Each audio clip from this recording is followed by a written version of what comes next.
Oke, Assalamualaikum warahmatullahi wabarakatuh. Perkenalkan, nama saya Nafis Aditya Wijaya dari daerah 25 dengan gaji NIM Trial 08. Ini saya akan membahas tentang materi ke-11, praktikum algoritma pemrograman.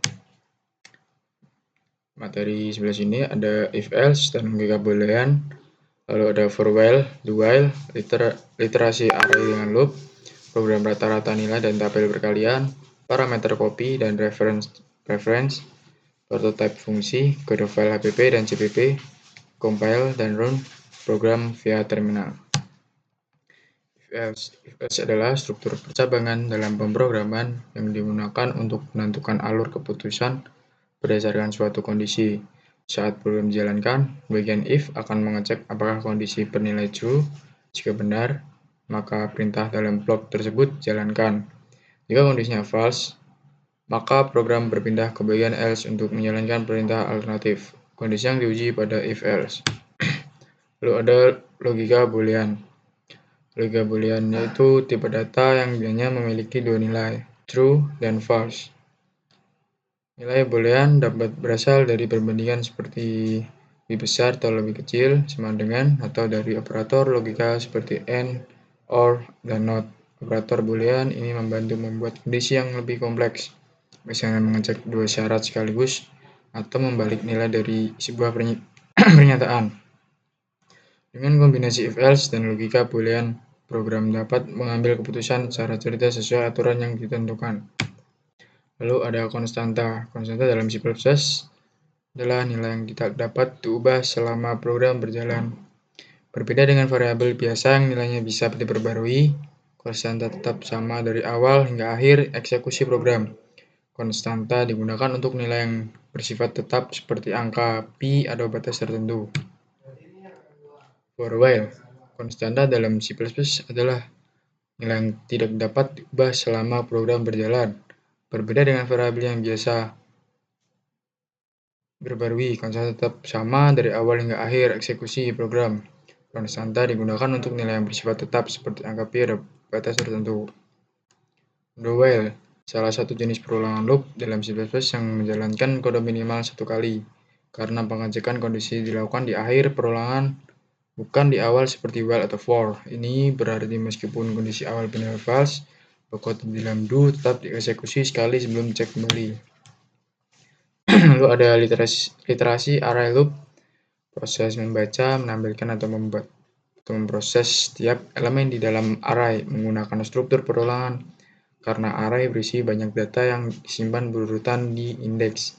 Loop seperti for, while, atau do while sangat cocok untuk mengakses elemen tersebut satu persatu. Dengan loop kita dapat melakukan operasi berulang seperti menjumlahkan isi array, mencari nilai tertentu, atau menampilkan semua elemen tanpa harus menuliskan kode berulang secara manual. Penggunaan loop membuat pengolahan array menjadi lebih efisien, terstruktur, dan mudah dikelola, terutama saat jumlah elemen array banyak atau tidak diketahui secara pasti. Lalu ada rata-rata nilai.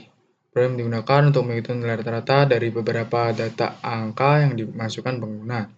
Program biasanya dimulai dengan meminta jumlah nilai yang akan dihitung, lalu pengguna memasukkan nilai satu persatu, seperti nilai disimpan baik dalam variabel array atau vektor. Kemudian program dijumlahkan semua nilai tersebut. Setelah proses penjumlahan selesai, hasil total dibagi dengan jumlah data sehingga menghasilkan nilai rata-rata. Program seperti ini melatih konsep dasar perulangan input, pengguna penyimpanan data, menggunakan array atau vektor, serta operasi matematika sederhana.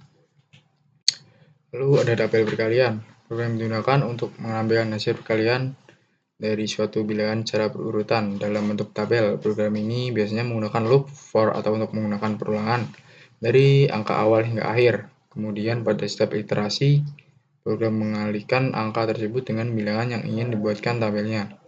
Prinsip kerja program ini adalah melakukan operasi matematika sederhana secara berulang, lalu menampilkan hasilnya dalam layar secara struktur. Pada parameter copy disebut juga pass by value dalam mekanisme pengirim nilai ke sebuah fungsi di mana data tersebut disalin ke variabel parameter dalam fungsi. Artinya fungsi menerima salinan dari nilai aslinya, bukan data asli sendiri. Karena nilai yang diterima salinan, maka perubahan yang dilakukan fungsi tidak akan mempengaruhi variabel asli yang ada di luar fungsi. Cara ini aman digunakan untuk fungsi ketika hanya perlu menggunakan nilai tanpa perlu mengubah data aslinya. Lalu ada parameter reference. Pass by reference mengirimkan alamat variabel asli ke fungsi, sehingga perubahan yang dilakukan di dalam fungsi langsung mempengaruhi data asli tersebut. Teknik ini berguna ketika program membutuhkan fungsi yang benar-benar memodifikasi nilai variabel di luar fungsi, seperti proses update data atau pertukaran nilai atau swap. Lalu ada prototipe fungsi deklarasi yang awal memberitahu compiler tentang nama fungsi, tipe return, dan parameter yang akan digunakan sebelum fungsi dipanggil. Prototipe biasanya diletakkan di bagian atas program agar fungsi bisa dipanggil dari mana saja, meskipun implementasinya berada di bawah main. Dengan adanya prototipe, compiler dapat memastikan bahwa pemanggilan fungsi cocok dengan daftar parameter dan type return yang benar.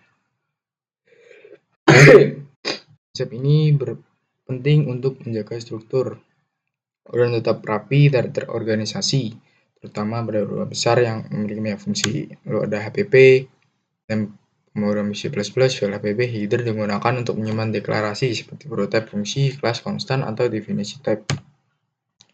Ada CPP digunakan untuk implementasi dari fungsi dan logika program yang sebenarnya. Misalnya ini membuat proyek besar lebih mudah diorganisasi karena antar bagian tidak bercampur seperti satu file besar dengan yang seperti biasa. Header file biasanya hanya berisi deklarasi, bukan kode eksekusi, dan di-include ke dalam file. Ada compile terminal, proses mengubah kode sumber file CPP menjadi program executable dengan dapat dijalankan oleh komputer. Proses ini dilakukan menggunakan kode seperti C++ yang tersedia di Linux, Mac OS, dan Windows melalui MinGW atau SL. Pertama, pengguna membuka terminal dan masuk ke folder tempat file C++ disimpan menggunakan perintah seperti cmd. Run via terminal. Proses eksekusi file hasil kompilasi agar program tersebut dapat berjalan menampilkan outputnya. Setelah file executable berhasil dibuat, pengguna cukup mengetik program pada Linux, Mac, atau program X pada Windows untuk menjalankannya. Saat program dieksekusi, terminal akan langsung menampilkan output meminta input dari pengguna bila diperlukan dan menampilkan hasil proses sesuai logika yang dituliskan dalam kode sumber. Nah, ini adalah materi 11 ya guys. Kita lanjut saja. Oke, kita kembali lagi untuk penjelasan materi fundamental C++ 3 dan 4. Nah, ini ada if else dan logika boolean. Sebenarnya adalah percabangan dalam C++ digunakan untuk membuat keputusan berdasarkan suatu kondisi. Struktur ini kemungkinan program memilih alur berbeda tergantung nilai variabel atau ekspresi logika kondisi dalam if harus menghasilkan nilai boolean yaitu true atau false.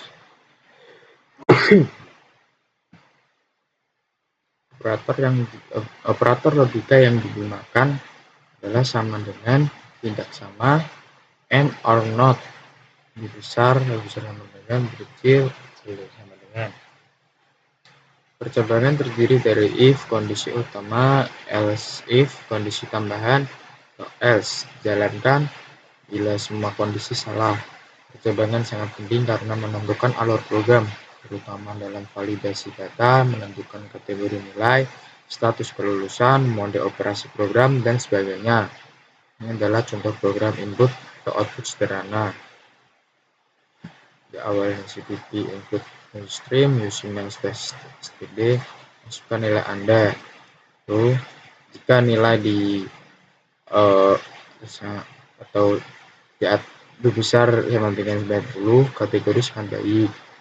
Lalu jika besar sama dengan 75, kategori baik. Lalu jika di bawah nilai 75, kategori kurang. Untuk input atau output, masukkan nilai Anda 82, outputnya baik. Karena 82 ini di atas 75 dan di bawah 90. Lalu ada for while do while. Penjelasan panjangnya adalah perulangan digunakan untuk mengulang proses yang sama berkali-kali. Dalam C++ terdapat 3 jenis utama, yaitu ada for loop digunakan untuk jumlah perulangan sudah diketahui strukturnya terdiri dari inisialisasi, kondisi, instrumen. Lalu ada while loop, digunakan jika jumlah perulangan belum pasti dan bergantung pada kondisi. Lalu yang ketiga ada do while loop. Kelebihannya, loop program dijalankan minimal 1 kali meskipun kondisi false. Lalu ketiga loop ini sangat penting untuk membaca data array, membuat tabel menampilkan data berulang sampai pengolahan data berskala besar. Contoh program input output, program menandakan angka 1 sampai 5 menggunakan ketiga loop perulangan.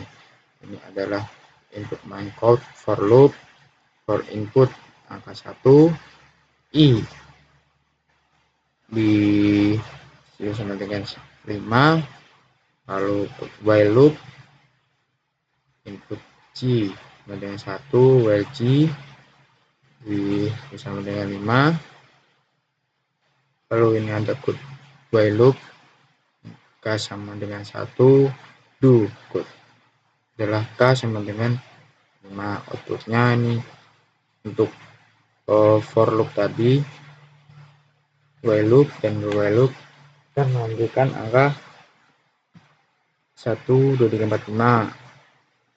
Nah, yes. Lalu yang kita ada literasi array dengan loop.